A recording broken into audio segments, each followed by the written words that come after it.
Hello, good morning students.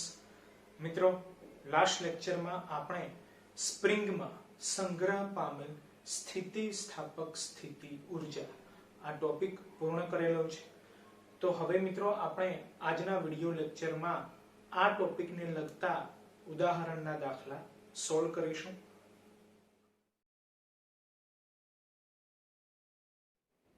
મિત્રો જોઈએ તો ઉદાહરણ 6.8 જેની રકમ આ પ્રમાણે છે.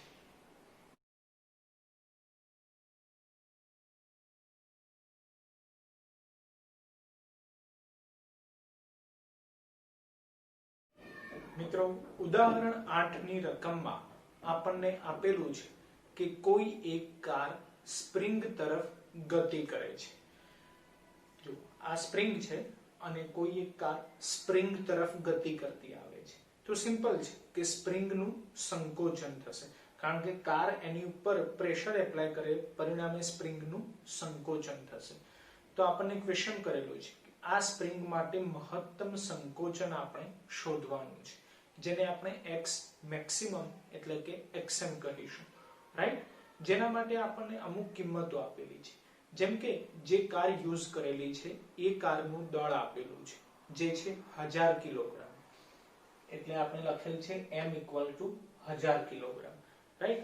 પછી એ કાર જે સ્પ્રિંગ તરફ ગતિ કરતી આવે છે એ કારની ઝડપ આપેલી છે v = 18 km/h. પરંતુ આપણને ખ્યાલ છે કે ઝડપ વેગનો એકમ શું હોવો જોઈએ? મીટર/સેકન્ડ હોવો જોઈએ, રાઈટ? એટલે કિલોમીટર માંથી મીટરમાં અને અવર માંથી સેકન્ડમાં કન્વર્ટ કરવું પડશે, જેના માટે મલ્ટીપ્લાય 1000 / 3600, રાઈટ? એટલે 18 × 1000/3600 એટલે આન્સર 5 જે મીટર/સેકન્ડ માં મળશે, રાઈટ?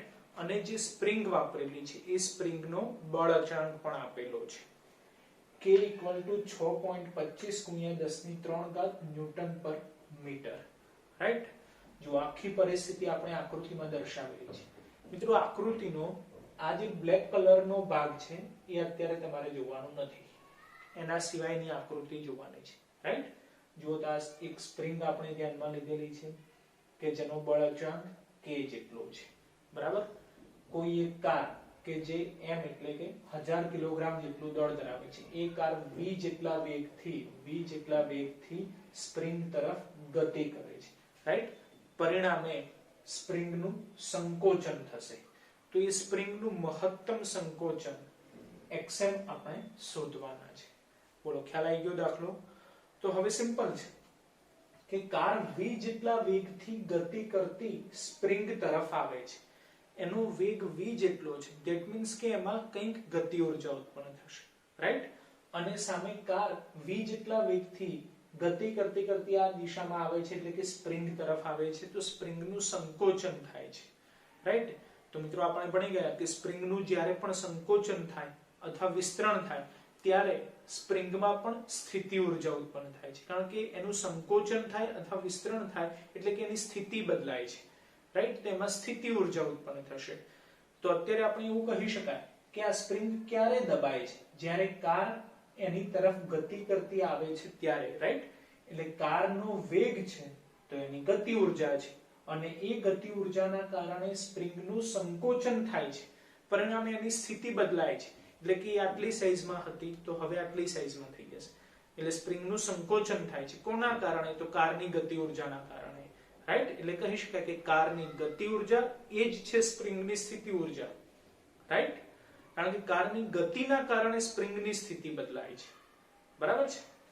એટલે આપણે અહીં લખેલ છે કે કારની ગતિ ઉર્જા = સ્પ્રિંગની સ્થિતિ ઉર્જા, બરાબર? ચલો, ગતિ ઉર્જાનું સૂત્ર 12mv². સ્થિતિ ઉર્જાના મિત્રો આપણી જોડે બે સૂત્રો છે, mgh આ ફર્સ્ટ, રાઈટ? પરંતુ આપણને ખ્યાલ છે કે જ્યારે સ્પ્રિંગનો કિસ્સો હોય ત્યારે આપણે mgh સૂત્ર ન વાપરી શકીએ, એની જગ્યાએ 1/2 kx² સૂત્ર વાપરી શકીએ, રાઈટ? એટલે 1/2 kx², પરંતુ x ની જગ્યાએ xm લઈએ છીએ, ઓકે?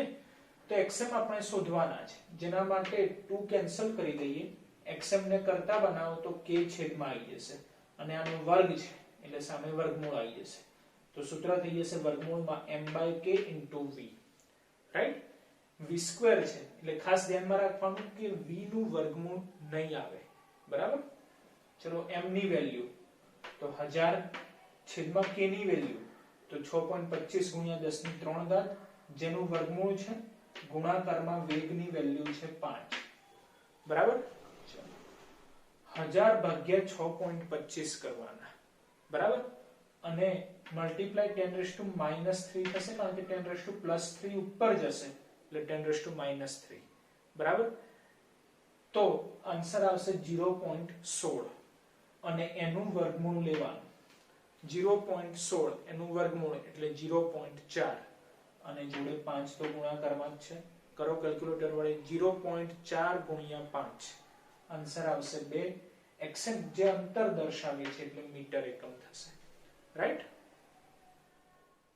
મિત્રો હવે આપણે જોઈએ છીએ ઉદાહરણ 6.9 જેની રકમ આ પ્રમાણે છે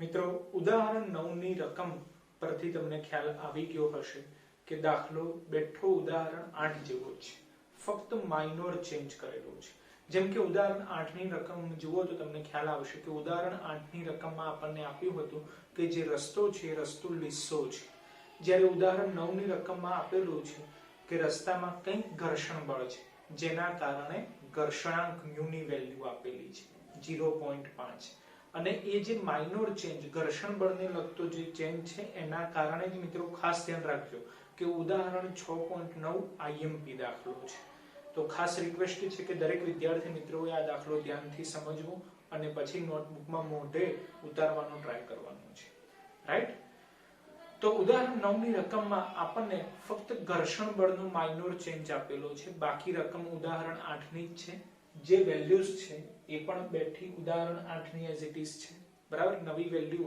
ઘર્ષણાંક μ બરાબર 0.5 ઉદાહરણ 9 માં આપેલી છે બાકી રકમની સમજૂતી પણ આ જ પ્રમાણે છે રાઈટ ઉદાહરણ 8 ની જે ચેન્જ છે એના આધારે આપણે રકમ સમજી લઈએ છીએ બરાબર જુઓ તો આ છે ઉદાહરણ 8 ની રકમ બરાબર અને આ છે ઉદાહરણ 9 ની રકમ ચેન્જ શું જોવા મળ્યો તો આ બ્લેક લાઈન જેમાં આપણે કેપિટલ F બળ અને Fs બળ દર્શાવેલું છે કેવી રીતે થયું એ આપણે સમજી લઈએ તો સ્પ્રિંગ કે જેનો બળ અચળાંક k જેટલો છે કાર કે જેનું દળ m જેટલું છે આ કાર v જેટલા વેગથી સ્પ્રિંગ તરફ ગતિ કરતી આવે છે રાઈટ પરિણામે સ્પ્રિંગનું સંકોચન થશે તો એ સંકોચન xm આપણે ધારી લીધું જે આપણે શોધવાના છે બરાબર પરંતુ રકમમાં કીધેલું છે કે ઘર્ષણ બળ છે અને ઘર્ષણ બળ હોય તો ઘર્ષણ બળની દિશા કઈ હોય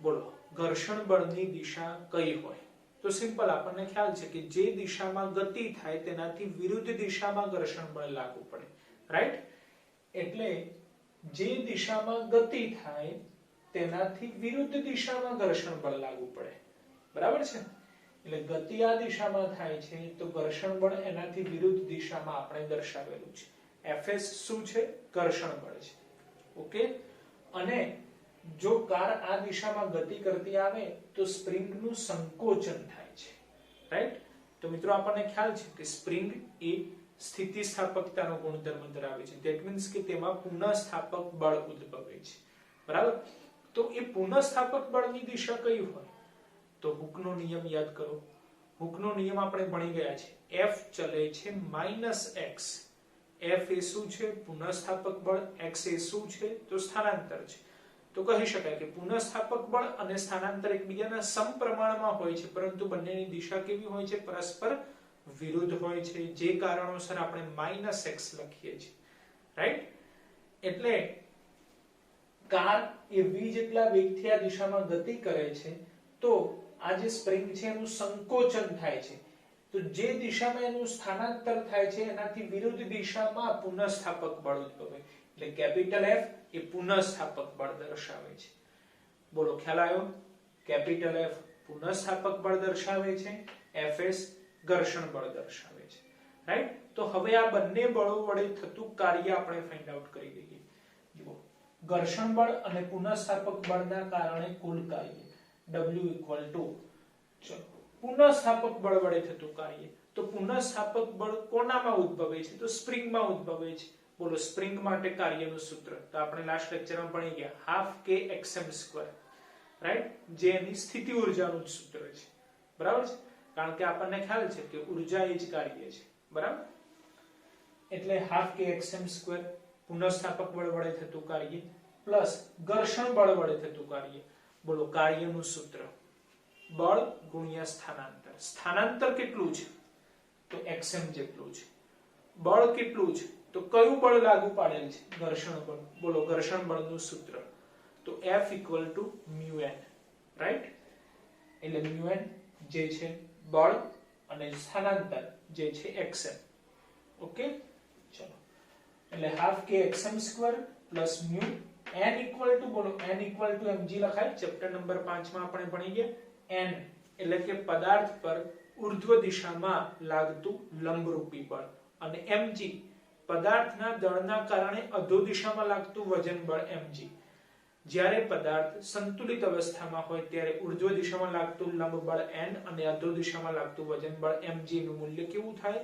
સમાન થાય રાઈટ એટલે n mg તો n mg લખી દઈએ તો μ mg xm મળી જશે બોલો ખ્યાલ આવી ગયો આ પદ કેવી રીતે આવ્યું ઓકે પરંતુ મિત્રો આપણને ખ્યાલ છે કે કાર્ય એ જ ઊર્જા છે કારણ કે કાર્ય ઊર્જા પ્રમેય જેના આધારે કહી શકાય કાર્ય એ જ ઊર્જા છે તો ઊર્જા તરીકે આપણે ગતિ ઊર્જા ધ્યાનમાં લઈએ છીએ ગતિ ઊર્જા છે તો ગતિ ઊર્જાનું સૂત્ર હાફ mv2 એટલે આ કાર્ય એ જ ઊર્જા છે તો ઊર્જાનું સૂત્ર હાફ mv2 ઓકે એટલે કાર્ય ઊર્જા પ્રમેય પરથી half mv2 half k xm2 μ mg xm right ચલો હવે આ આખા પદમાંથી 1/2 આપણે કેન્સલ કરવા છે તો ત્રણે ત્રણ પદમાં 1/2 હોવા જોઈએ જ્યાં 1/2 નથી ત્યાં 2 વડે મલ્ટીપ્લાય કરી દેવાનું બરાબર છે તો અહીંયાથી 1/2 ગયા અહીંયાથી પણ 1/2 ગયા પણ આ પદે 2 વડે મલ્ટીપ્લાય કરવું પડે રાઈટ તો પદ કેવું મળશે આપણને mv2 k xm2 2 μ mg xm right જો અહીં લખેલું છે mv2 k xm2 2 μ mg xm જેમાં તમે જોઈ શકો છો કે 1/2 કેન્સલ થઈ ગયો બરાબર અને અહીંયા 1/2 નતા એટલે 2 વડે મલ્ટીપ્લાય કરી દીધા ઓકે ચલો mv2 પ્લસ છે સામે જાય તો માઈનસ થઈ જાય અને ઇક્વલ ટુ 0 થઈ જશે બરાબર k xm2 2 μ mg xm mv2 0 next step આપણે દરેક કિંમતો મૂકી દઈએ છીએ બરાબર કિંમતો એક છે જે ઉદાહરણ 8 માં હતી બરાબર નવી કિંમત શું છે μ એટલે કે ઘર્ષણાંક જેની વેલ્યુ ઉદાહરણ 9 માં આપેલી છે 0.5 ઓકે ચલો k 6.25 × 10⁻³ xm2 xm આપણે શોધવાના છે એટલે એઝ ઇટ ઇઝ રાખવા પડે રાઈટ +2 μ એટલે કે 0.5 m એટલે કે દળ છે જો તો કારનું દળ 1000 કિલોગ્રામ 1000 એટલે કે 10⁻³ લખાશે એટલે આપણે 10⁻³ લખીએ છીએ પ્લસ એટલે ગુણાકારમાં ગુરુત્વ પ્રવેગ 10 xm માઈનસ m એટલે કે 10⁻³ v2 જો તો v ની વેલ્યુ કેટલી છે તો 5 v ની વેલ્યુ 5 તો v2 થશે 25 0 ઓકે જુઓ હવે આપણી જોડે ત્રણ પદ છે આ પહેલું પદ બીજું પદ અને આ ત્રીજું પદ જો ત્રણેયમાં કંઈ કોમન દેખાય છે 10⁻³ તો 10⁻³ ને કોમન લઈ લઈએ સામે 0 છે એટલે 10⁻³ કેન્સલ રાઈટ એટલે 10⁻³ સિવાય આખું પદ લખી દઈએ છીએ ચલો 10⁻³ ભૂલી જાઓ 6.25 × xm2 પ્લસ 2 × 0.5 × 10 એટલે 10 ગુણાકારમાં xm 10⁻³ તો ભૂલી જ જવાનું છે -25 0 તો જુઓ સમીકરણ તમને ખ્યાલ આવશે આ સમીકરણમાં આપણે xm શોધવાના છે બોલો કઈ રીતે શોધી શકાય ધોરણ 10 યાદ કરો તમને ખ્યાલ આવશે અવયવો પાડવાથી આપણે આ xm શોધી શકીએ છીએ અને અવયવો પાડવામાં તો આપણે માસ્ટર છીએ રાઈટ ધોરણ 10 માં ભણી ગયેલા છીએ બરાબર છે કેવી રીતે પાડી શકાય તો 6.25 ગુણ્યા 25 કરવાનો, જે આન્સર આવે એ આન્સર વડે પ્લસ માઈનસ કરીને 10 સેટ કરવાના, એટલે આપણને xm ના અવયવો એટલે કે xm નો આન્સર મળી જશે. બરાબર છે? યાદ આવે છે મેથડ? રાઈટ? તો ટ્રાય કરો અને xm નો આન્સર લાવો. ટ્રાય કરતા મિત્રો તમને માલુમ પડશે કે અવયવો પડતા જ નથી. તેના માટે પણ આપણી જોડે રસ્તો છે કે જ્યારે આ રીતે અવયવો ન પડતા હોય ત્યારે એવા સમીકરણને દ્વિઘાત સમીકરણ કહી શકાય. ax2 bx c 0. જુઓ આ દ્વિઘાત સમીકરણ છે ax2 bx c 0. દ્વિઘાત સમીકરણ છે. તેની જોડે કમ્પેર કરીએ તો a 6.25, b 10 અને c -25. અને જો દ્વિઘાત સમીકરણ હોય તો એનો ઉકેલ એટલે કે xm એનું સૂત્ર પણ ફિક્સ છે -b ± વર્ગમૂળમાં b² - 4ac/2a. આ બધું જ તમે ધોરણ 10 માં ભણી ગયેલા છે. રાઈટ? એટલે યાદ રાખવાનું છે. xm = -b ± વર્ગમૂળમાં b² - 4ac/2a. ચલો માઈનસ એઝ ઇટ ઇઝ. બોલો b ની વેલ્યુ 10 ± વર્ગમૂળમાં b² એટલે કે 10 નો વર્ગ 100 -4ac. બરાબર? કેલ્ક્યુલેટર વડે કરવાના. 4 * 6.25 * 25 એટલે કેટલા થશે? 625. રાઈટ? પરંતુ આ માઈનસ છે. બોલો આ માઈનસ પ્લસ થઈ જાય એટલે આપણે +625 લખેલા છે. ઓકે? ચલો 2a 2 * 6.25 એટલે 12.5. બરાબર? ચલો 625 + 100 725 એનું વર્ગમૂળ લો એટલે 26.92 મળશે. બરાબર? એટલે -10 ± 26.92/12.5. હવે જુઓ ધ્યાન રાખજો. બરાબર? પ્લસ ઓર માઈનસ છે. પ્લસ ઓર માઈનસ છે એટલે આપણે શું કરવું પડે? એક વખત પ્લસ લઈને સાદુરૂપ આપવાનું, બીજી વખત માઈનસ લઈને સાદુરૂપ આપવું. પહેલા આપણે માઈનસ ધ્યાનમાં લઈએ છીએ. રાઈટ? ચલો આ રીતે વાંચવાનું છે. -10 -26.92/12.5. બોલો -10 -26.92 -36.92 થાય. આન્સર કેવો આવે? માઈનસ માં આવે. આપણે શું શોધી રહ્યા છીએ? xm. બોલો xm શું છે? અંતર ક્યારે માઈનસ હોય? ના હોય.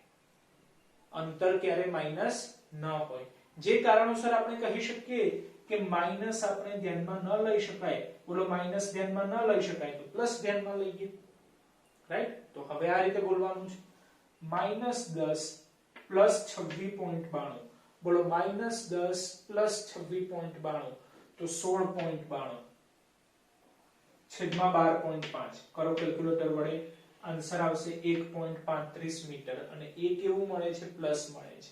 અંતર પ્લસ હોય એટલે આ જવાબ આપણો સાચો છે. રાઈટ? પેલો જવાબ માઈનસ વાળો મળે. અંતર ક્યારે માઈનસ ન હોય, જે અશક્ય છે. રાઈટ? ઓકે, તો xm = 1.35 મીટર. રાઈટ? મિત્રો હવે આપણે ચેપ્ટરમાં આગળ વધીએ છીએ અને જોઈએ છીએ નેક્સ્ટ થિયરી ટોપિક જે છે પાવર. જેમાં મિત્રો ક્વેશ્ચન કેવી રીતે પરીક્ષામાં પૂછાઈ શકે એ આપણે પીડીએફ માં મૂકેલો છે. રાઈટ? જે આપણે વિસ્તૃતમાં ધ્યાનમાં લઈએ છીએ પાવર વિશેની સમજૂતી. જેમાં સૌપ્રથમ એની વ્યાખ્યા ધ્યાનમાં લઈએ આપણે. જો વ્યાખ્યા આપણે લખેલી છે. સૌપ્રથમ તો એ જોઈ લઈએ કે પાવર, જેને બીજા શબ્દોમાં કાર્ય ત્વરા પણ કહે છે. પાવરને બીજા શબ્દોમાં કાર્ય ત્વરા પણ કહે છે. રાઈટ? હવે જોઈએ છે પાવરની વ્યાખ્યા. બે વ્યાખ્યાઓ અલગ અલગ આપણે ધ્યાનમાં લીધેલી છે. પહેલી વ્યાખ્યા તો એકમ સમયમાં થતા કાર્યને પાવર કહે છે. આપણને ખ્યાલ છે કે જે રાશિ છેદમાં હોય એને એકમ તરીકે સ્વીકારવાની છે. રાઈટ? આપણે વ્યાખ્યા ઉપરથી સૂત્ર બનાવવાનો ટ્રાય કરીએ છીએ. બરાબર છે? અને એ સૂત્ર યાદ રાખીશું. એ સૂત્રના આધારે આપણે વ્યાખ્યા યાદ રાખીશું. કારણ કે આપણી ટેકનિકલ ખ્યાલ છે કે સૂત્ર અવારનવાર દાખલામાં વપરાય છે એટલે સૂત્ર જલ્દીથી યાદ રહેશે.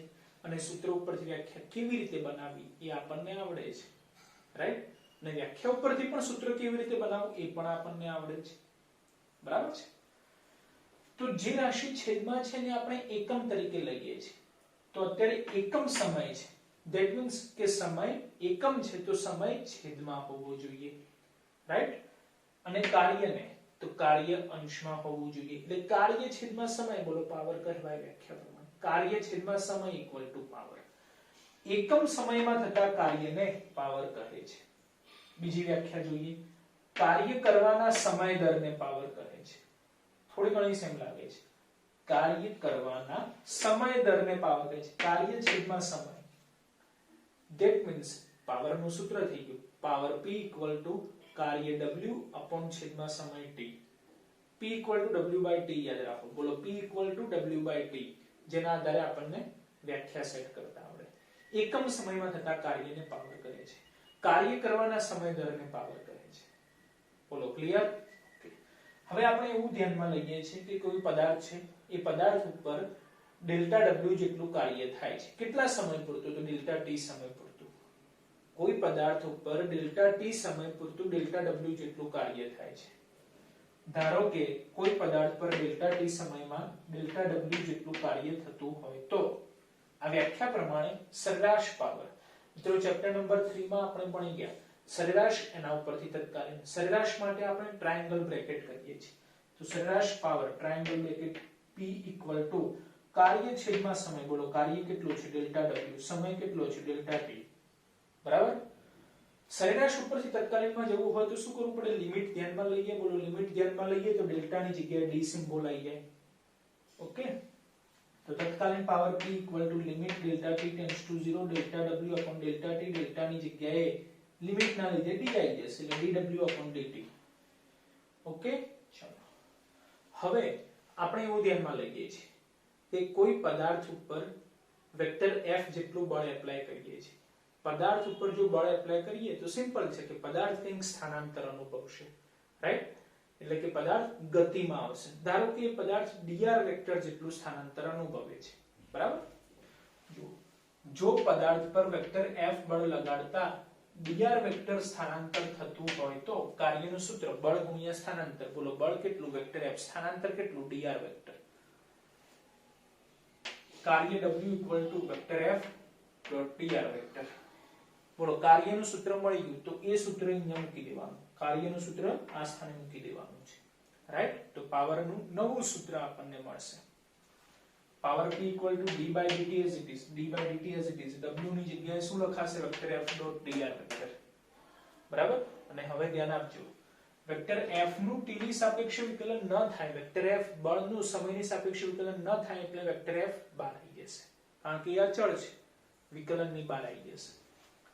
Vector F dot dr vector upon dt. બરાબર? બોલો dr vector upon dt. R શું છે? સ્થાનાંતર છે. બોલો સ્થાનાંતરનું સમયની સાપેક્ષે વિકલન, સ્થાનાંતરનું સમયની સાપેક્ષે વિકલન વેગ આપે, રાઈટ? એટલે વેક્ટર F ડોટ સ્થાનાંતરનું સમયની સાપેક્ષે વિકલન વેગ એટલે vector V. Power P equal two vector F dot vector V. પાવરનું નવું સૂત્ર મળી ગયું F ડોટ V. પાવરના બે સૂત્રો. પહેલું સૂત્ર કાર્ય છેદમાં સમય, કાર્ય છેદમાં સમય. બીજું સૂત્ર F dot V, F dot V. Okay? હવે ના એકમો ધ્યાનમાં લઈએ છીએ. તો પાવરનું સૂત્ર છે કાર્ય છેદમાં સમય. બોલો કાર્યનું એકમ, કાર્યનું એકમ જૂલ. બોલો સમયનું એકમ સેકન્ડ. તો પાવરનું એકમ જૂલ પર સેકન્ડ, રાઈટ? જૂલ પર સેકન્ડ. આ સિવાય પાવરની શોધ જેમ્સ વોટ નામના વૈજ્ઞાનિકે કરી હતી, જેની યાદમાં ખાસ ધ્યાન રાખવાનું જેમ્સ વોટ, જેમ્સ બોન્ડ નહીં, જેમ્સ વોટ, રાઈટ? જેની યાદમાં પાવરનો એકમ વોટ સ્વીકારવામાં આવ્યું, રાઈટ? વોટ. અને યાદ રાખો જૂલ પર સેકન્ડ અને વોટ બંને ઇક્વલ એકમો છે. ઇક્વલ એકમો છે ધેટ મીન્સ કે જો જૂલ પર સેકન્ડ 10 લઈએ તો વોટ પણ 10 લેવા પડે. જો જૂલ પર સેકન્ડ 1 લઈએ તો વોટ પણ 1 લેવા પડે. બંને ઇક્વલ એકમો છે, રાઈટ? આ સિવાય પાવરના બીજા કેટલાક એકમો આપણે ધ્યાનમાં લઈએ છીએ કે વાહનોમાં જે પાણીનો પંપ વપરાય છે એમાં જે પ્રેશર એપ્લાય કરીએ એના માટે પાવરનો જે એકમ વપરાય છે એ હોર્સ પાવર છે, રાઈટ? હોર્સ પાવર ક્યાં વપરાય? વાહનોમાં પાણીના પંપના પાવર માટે.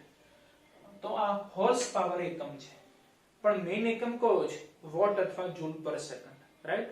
તો હોર્સ પાવર નું વોટમાં રૂપાંતરણ આપણને ખ્યાલ હોવો જોઈએ, જે દાખલા માટે જરૂરી છે. જે યાદ રાખવું, 1 horsepower equal to 746 watt. બરાબર? જોઈએ આગળ. કિલોવોટ અવર પાવરનો નહીં, ઉર્જાનો એકમ છે.